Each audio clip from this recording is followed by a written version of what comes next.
The plane wheels hit the ground with a thud that echoed in my bones. After a week of packed meetings, hotel breakfasts, and back-to-back presentations, all I could think about was getting home. I wanted silence. I wanted my bed. I wanted the comfort of her voice, her warmth, the simple ritual of ordering that greasy Thai food we always argued over. I could already taste the pad see ew, already hear her fake complaining that I never let her pick the movie. I missed her more than I expected. That kind of tired, the kind that crawls behind your eyes and makes everything feel heavier, only ever lifts when you're home. Or at least that's what I thought. The cab ride was quiet. Rain tapped against the windows in a slow rhythm that matched the way my thoughts wandered from contract details to the leftovers I hoped we still had in the fridge. The driver didn't talk much, just hummed along to a fussy radio station while I watched the city fade into wet roads and sleepy neighborhoods. I didn't notice anything wrong until we turned onto my street. It was too dark, no porch light, no glow from the bedroom window. Her car wasn't in the driveway. I leaned forward, trying to see through the drizzle, thinking maybe she was out, maybe she forgot to leave the light on. Then I saw it, a for sale sign stabbed into our front lawn like a bad joke.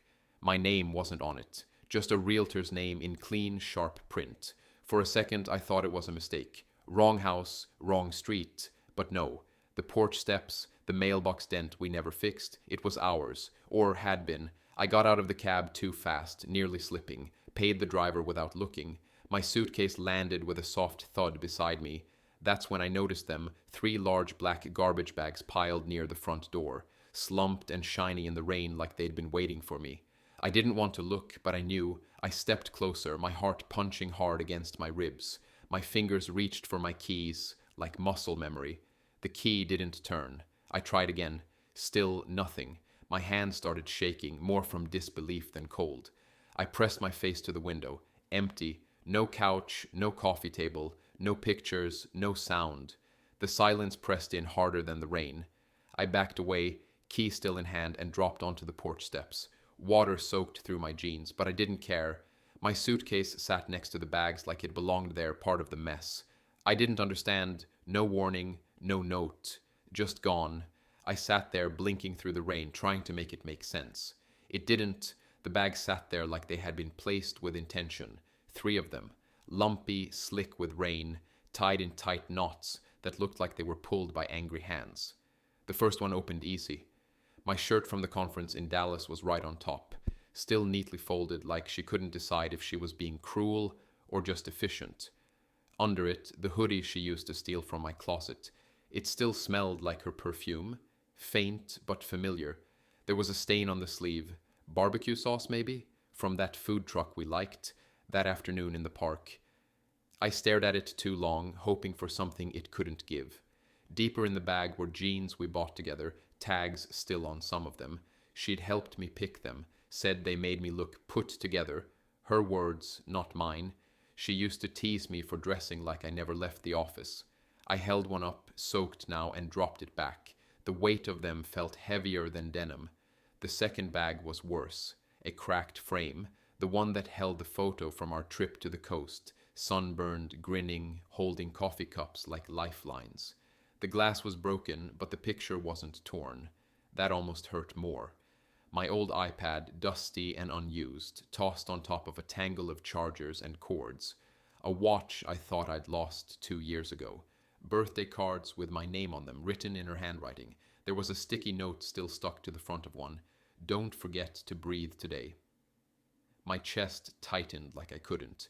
The third bag felt thrown together in a hurry. Socks, none matched. My favorite coffee mug, chipped at the rim. A bottle of cologne, barely used, the kind she picked out and said she liked on me. A grocery list in my handwriting, crumpled into a corner. I didn't know what I expected. A letter maybe, a note, something to explain how 2 years could end up sorted into trash bags and left at the door like a broken Amazon return. My phone was already in my hand before I realized I was dialing her. 1 ring, 2, 3. She picked up. Her voice came fast, flat. Deal with it, she said, then silence, not even a click. She didn't hang up with anger, she just stopped talking. The rain picked up again. I sat there with the phone still pressed to my ear like it might change something. But it didn't. Nothing did. I pulled it down, opened the camera, and started taking photos of the bags, of the lock that didn't turn, of the empty window. Proof that someone I loved could throw me away, fold by fold, memory by memory. The walls didn't make a sound, the heating clicked once, then stopped. The bed creaked when I sat on it, and then nothing again. The kind of silence that isn't peaceful, the kind that presses on your chest, heavy and cold, like it's reminding you that no one else is there. I didn't bother unpacking. My suitcase stayed by the door, half zipped, clothes pushed down like they were hiding from what had happened. I stared at the ceiling, at the blank space where a smoke alarm blinked red every few seconds. Each blink felt like a countdown, but to what I didn't know. My phone lit up with a low battery warning, but no calls, no texts. Just the last number I'd dialed, still sitting in my call log like a reminder I didn't ask for. I opened my messages. The last one from her was from 4 days ago. "Safe flight," I'd replied. She never wrote back. That had felt normal at the time, now it didn't. I tried to trace it backwards, the moment things stopped feeling easy, the last time she smiled and meant it, the night she said she couldn't sleep and stayed on the couch, said she was just restless. I'd believed her, I always did. She'd been quieter lately, not cold, just somewhere else. I blamed stress, her job, life. I didn't ask questions because I trusted the answers. That trust felt stupid now. She used to leave notes in my suitcase. Small ones. "Miss you already. Don't forget your charger." I checked just in case. Nothing this time, not even a post-it. I sat on the edge of the bed, holding my phone like it could give me comfort. It didn't. I wasn't just alone in a room. I was erased from the place I called home, from the life we built together. No warning, no fight, no slow unraveling, just a hard, fast cut, and the sound of her voice telling me to deal with it. I thought about the picture on the fridge, the one of us at her sister's wedding, dancing like idiots, laughing into each other's shoulders. It wasn't on the wall when I looked through the window. Nothing was. Not a book, not a rug, not a chair. Everything gone, like I'd never been there, like I never mattered. The phone felt heavier than it should have as I pulled up my lawyer's contact. My thumb hovered for a second, not because I didn't want to call, but because once I did, it would be real, official, something you write down on forms and talk about in hushed voices. I pressed the button. It rang once, twice, then she answered, calm, collected, like she already knew. "I need to know what I can do," I said. My voice shook. My throat felt tight. "She's gone, and I think she took everything with her." "Don't touch anything else," she said. "Let me handle it." Her voice was calm, the kind of calm that didn't need to raise its volume to be sure of itself. I nodded even though she couldn't see me through the phone. The call ended, and I sat there for a while, still gripping the phone like it might say something more. There wasn't anything left to say, nothing that would make the house reappear, nothing that would explain the bags, nothing that would undo the way she'd said those 3 words, like she was reading from a script. I stood slowly, bones stiff from the night before. The hotel room hadn't warmed up, and the stale air pressed in around me like a second skin. My suitcase sat where I dropped it, halfway between the door and the bed. I zipped it the rest of the way, brushing off a sock I didn't remember wearing. The charger went in last. I paused, hand on the zipper, wondering if I was forgetting something. A toothbrush, my cologne, a reason to stay. The lobby clerk didn't ask questions when I checked out, just slid the receipt across the counter and said, "Take care." I gave a nod that felt like a lie. The car started on the second try. Rain streaked down the windshield in slow diagonal lines as I pulled out of the lot, the hotel shrinking behind me without a sound. The roads were still wet, glistening like mirrors in the early light. I didn't have a plan, just a direction. West, toward the coast, toward the only place I could think of where my chest didn't feel tight, just remembering it. A town I'd passed through years ago on a solo trip, the kind of place with wind-worn signs and streets that ended at the ocean. It wasn't much, but it was away. And that was enough. Run away. That phrase circled my brain like a restless bird. Was that what this was? Or was it something else? Maybe I wasn't running from anything. Maybe I was just walking away from something that already burned down. The difference mattered. I told myself it did. The miles passed slowly. Forests blurred into gas stations. I didn't notice much, just the low hum of tires on asphalt, the dull ache behind my eyes, the shape of her name every time it floated into my thoughts. I didn't say it aloud. I didn't curse her. I didn't cry. I just drove. And then it was there. The ocean. Not just water, but space. A stretch of endless gray that made everything behind me feel smaller. I pulled over, rolled down the window, and let the salt air in. It smelled like possibility, like something was still left. The road curved again, and the cabin came into view. Small, wooden, set back from the trees. I parked, stepped out, and closed the door behind me. No one waiting, no questions. Just sky, wind, and the sound of the waves not asking for anything. The cabin stood quiet beneath tall trees. Its wooden siding faded but strong. A single porch light flickered, as if deciding whether to stay lit. The key slid into the lock without resistance. Inside, the air smelled like cedar and dust. One bed, one chair, a small table by the window, no TV, no photos, just space, the kind that didn't expect anything from anyone. The duffel bag landed on the floor with a soft thud. A jacket hung over the back of the chair. A mug sat beside the sink, left by someone else, or maybe left for someone like this. The firewood was stacked neatly near the stove, dry and ready. It only took a few minutes before the flames caught and cracked through the silence. Outside, the wind carried the sound of the ocean like it was pulling it through the trees. Constant, familiar, not peaceful exactly, but steady. The kind of sound that didn't fill the silence, just made it feel less lonely. A knock came, light but certain. A man in his 50s stood on the porch, hands in his jacket pockets, face weathered but kind. "Greg," he said simply, voice easy like the town, no questions, just a smile. "You're the one staying in the cabin." A nod was enough for him. He handed over a thermos and a small bag of groceries. "Don't worry about it," he added, as if he had already heard every version of this arrival before. The coffee was strong, the bread was fresh. The silence between words wasn't awkward, it was welcome. He didn't ask what happened, didn't ask why, just gave a small wave and said, "Beaches that way," before walking back down the trail. The sand was colder than expected, shoes in one hand, feet sinking with every step. The sky stretched wide, low clouds painted in soft grays. The waves rolled in like breath. Not calm, but not wild either. Just present. Each step forward felt like shaking something off. The voicemail, the bags, the lock that didn't turn. Every sound of water pulling back into itself was like a reset.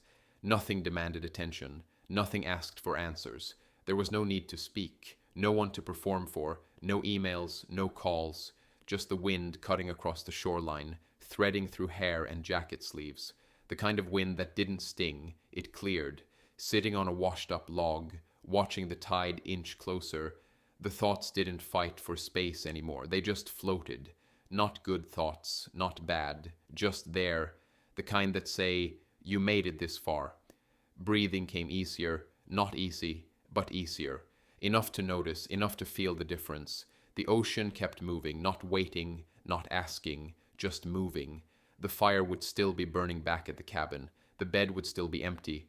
But the door would close, and the waves would still be there in the morning. Not okay, not even close, but here, still here, and somehow that felt like something worth holding on to. The flyer was pinned to the coffee shop corkboard, half covered by a guitar lesson ad and a dog walking service. "Community workspace, creatives, freelancers, dreamers welcome. Come build something." The edges were curled, the ink slightly faded, the address scribbled at the bottom in pen, not print. The building looked like an old barn someone forgot to demolish.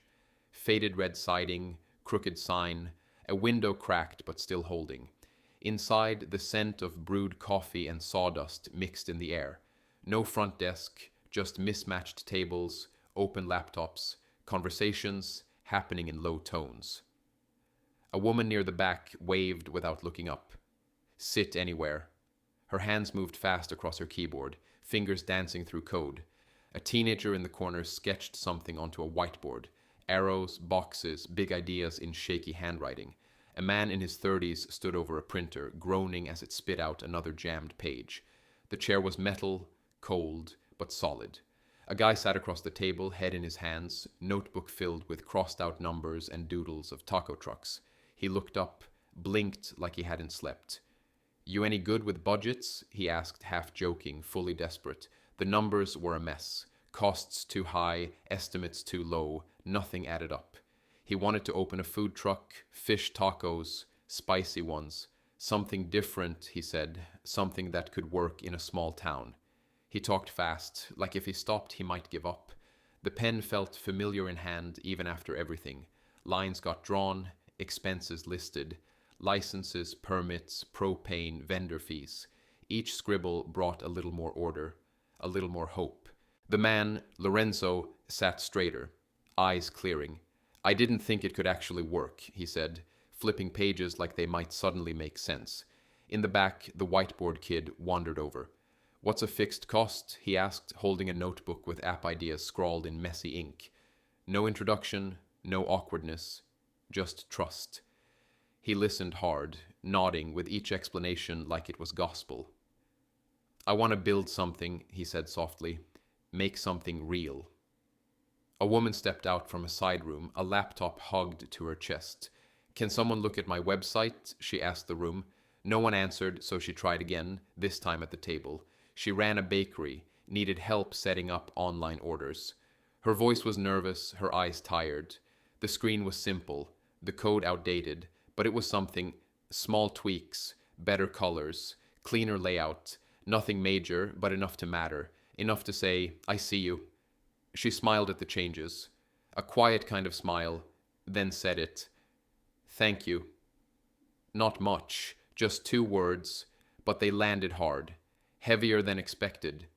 The space didn't ask questions, didn't care about the past, just what you could do now.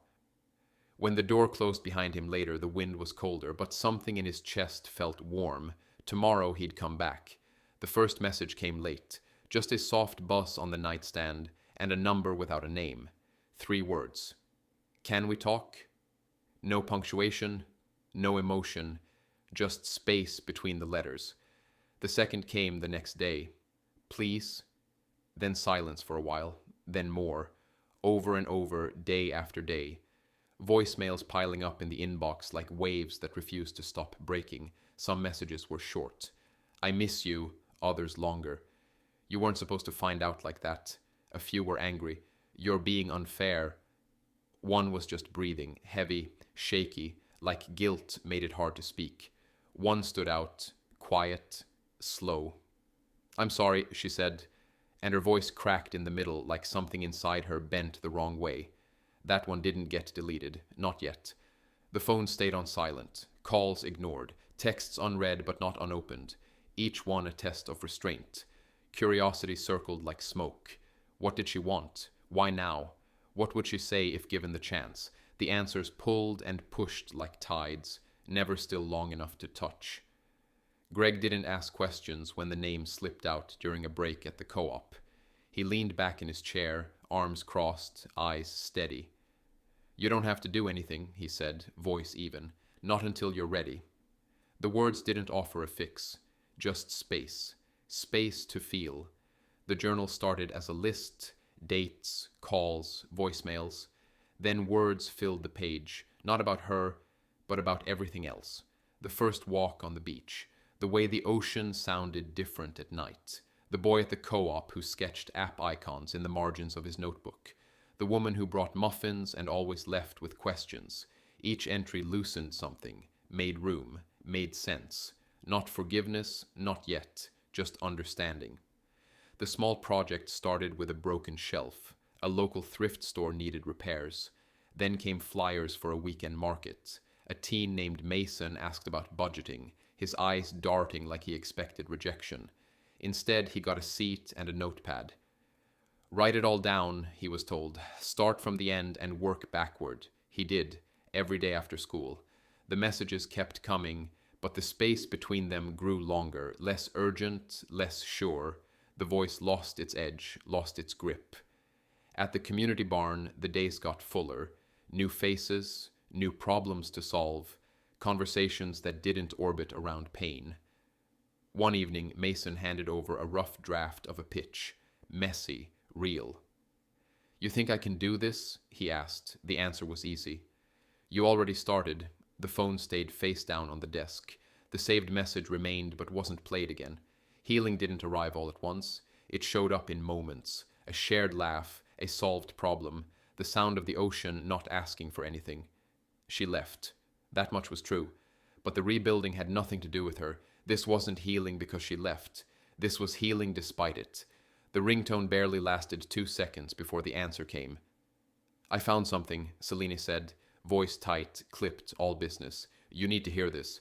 The chair didn't creak when weight shifted forward, but the silence stretched between words. "Your name was on an inheritance," she continued. "It was mailed to your old address a year ago. Significant assets, a property, some stocks. Documents show it was delivered, not returned, not claimed." Each sentence landed with more weight than the last. "And she signed for it, forged your name."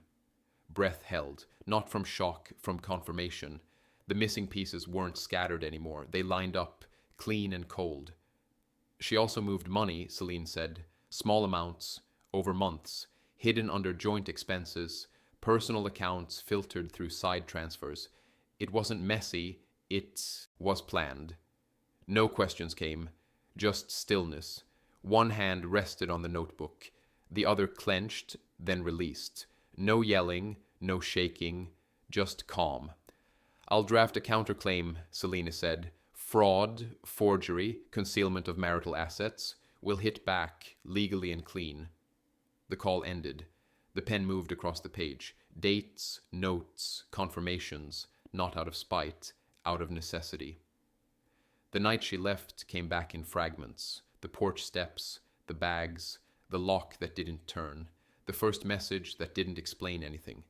Back then it felt like the world caved in. Now it felt like history.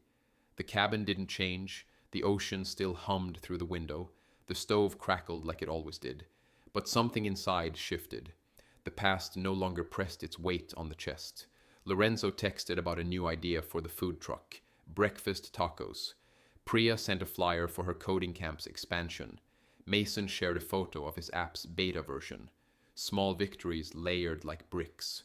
Outside, the wind pushed softly through the trees. The kind of wind that carries endings away without needing ceremony. A paperclip held the new documents together. The signature wasn't in question anymore. The truth sat in black and white. No need for revenge, no need for fire, just balance, just truth. The pen paused over the journal, then wrote it, slow and sure. "She took my past, but not my future." The truck was parked just beyond the co-op lot. Same model, same color. The shape was too familiar to be coincidence. She stood beside it, arms crossed, coat zipped up to her chin.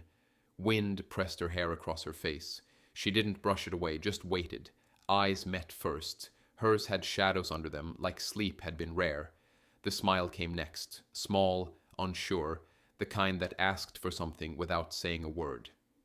"Hi," she said, voice softer than it used to be. "You look different." So did she. Lighter maybe, but not in the right ways. Weight gone from her face, but not from her shoulders. "I saw the article," she added, "about the work you're doing. It's impressive." No response came, just breath held behind steady eyes. "I wanted to see you," she continued, "face to face, not just messages." Her hands stayed stuffed in her pockets. "I didn't know how to reach you. I figured you'd block me." More silence. "I know what I did," she said. "I panicked. I was angry. I thought you wouldn't come back.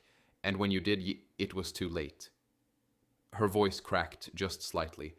"I didn't expect you to be okay without me."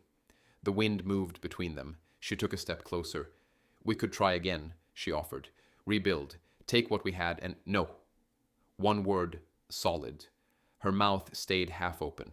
The rest of her sentence died before it could land. "You didn't leave me," came the answer, calm, clear. "You erased me, you sold the house, changed the locks, turned my life into trash. You didn't wait, you didn't explain, you just made me disappear." Her eyes blinked fast. "I was hurt. So was I." The words weren't sharp. They weren't angry, just true. I rebuilt, he said, not out of spite, out of survival, without you, and I won't burn that down just because you're lost now. She took another step. It wasn't all lies. Number, but the lies were loud enough to drown the rest. She didn't answer right away, just nodded slowly, eyes shiny but dry.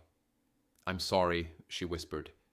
Me too, he replied, but sorry doesn't mean stay. The walkaway was slow. She didn't look back, neither did he. The barn door creaked open as it always did. Warmth poured out in familiar waves. Lorenzo waved from behind the counter, holding a menu scribbled with new specials. Priya looked up from her laptop, smiling like nothing had changed. Mason raised 2 fingers in a lazy salute from across the room. They didn't know who she was. Didn't need to. A chair scraped across the floor, waiting. Feet stepped forward, steady and sure. The pass didn't follow inside. The wind curled around the edge of the bluff, sharp but not cruel. The ocean stretched wide and endless, each wave rolling in like a slow, steady breath. Below, the new space stood just beyond the tree line, a small warehouse with a painted sign that read, Juniper North. The ink was still fresh. Inside, the lights flickered on one by one. Tables arranged in clusters, whiteboards, laptops, a coffee station with mismatched mugs already donated by volunteers. A poster on the wall listed the week's workshops, grant writing, website design, storytelling for small businesses. Gregory walked through with a clipboard, checking outlets and scribbling notes. You're going to need more chairs, he muttered, half to himself, half to anyone listening. Mason unpacked donated tablets in the corner, headphones around his neck, a quiet focus on his face. Priya's voice echoed from a video call, her camp now reaching 4 towns. Her logo printed on the side of her water bottle sat beside a stack of scholarship flyers.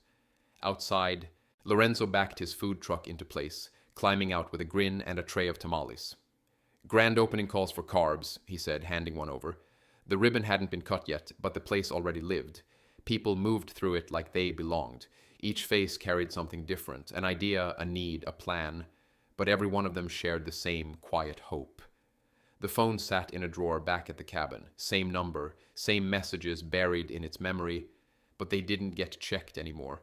No more curiosity, no more weight. Ash had painted a mural on the inside wall, waves curling into mountains, a rising sun behind them. You should sign it, she said, handing over a brush. It's kind of yours too. One stroke, then another. Nothing perfect, just honest. Later, the bluff held its usual hush, feet pressed into damp grass. The horizon glowed with the last hints of gold, fading slow and steady. No noise inside the chest, no knot in the stomach. Just breathe, real and even. The wind tugged at the collar. The ocean hummed like always. Below, the lights in the new space stayed on. Music spilled faintly from a speaker. Laughter rose and fell, easy and warm. No thoughts of keys that didn't turn. No images of trash bags lined at a door. Just this. A life built again, one name at a time, one problem solved, one future helped forward. The waves didn't clap, the sky didn't cheer, but peace settled in the bones like something earned. Not loud, not dramatic, just real. She left me in garbage bags. I built a future with my own hands.